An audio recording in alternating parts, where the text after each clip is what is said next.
Sa araw na ito, bibigyan ko kayo ng pagkakataong makatulong sa inyong kapwa.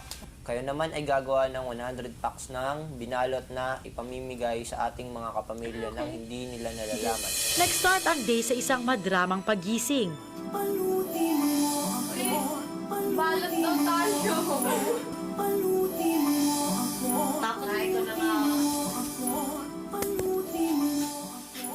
Sabi ko na nga boy, kaya paulit-ulit yung balutin niyo. May babalutan tayo.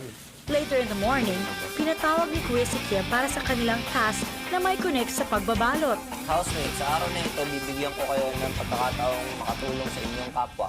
Kayo naman ay gagawa ng 100 packs ng binalot na ipamimigay sa ating mga kapamilya nang hindi nila nalalaman. Bis daw muna bago ko. Okay.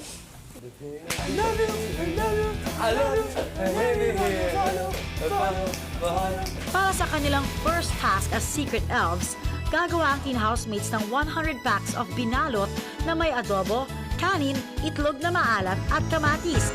This world is so cold and deceiving, filled with lies and disguises and cheating. I got just the right sugar to sweeten, turn it all to the Garden of Eden. I can make the gray turn gold, I can make the sun come out. Later in the afternoon, pinamigay ng ex-teen housemates ang mga binalot sa iba't ibang police stations sa Metro Manila.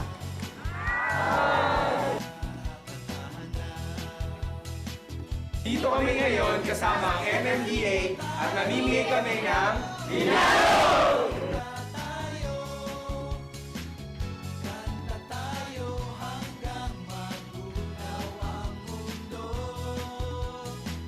Congrats, housemates! Kahit nasa loob kayo ng bahay, napasaya nyo pa rin ang mga kapamilyang nasa labas. Salamat Big Brother! Salamat housemates sa aming Pinatawag si Nat for a very special lunchtime task. Housemates, para higit ninyong maramdaman ang sarap ng pagsalo-salo, kinakailangan ninyong magkamay at pagkatapos dapat ninyong subuan ang kahit na nasa inyong kanan. Yung isa. Malungkot ka. Yung isa. Longer. Yung ba alam mo yung nakikita malungkot ka? Game na? Sige, Kim, palit tayo. Ayaw ni Olive. Palit tayo, tara! Dali, palit tayo. Game, game. Wala mo.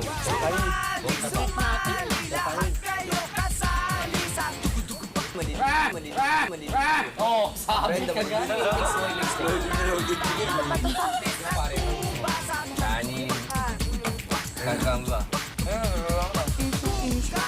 Paalat eh. Oo nga, yung gusto mo ano lang. Kaya ka ba? Ewan ko hindi na.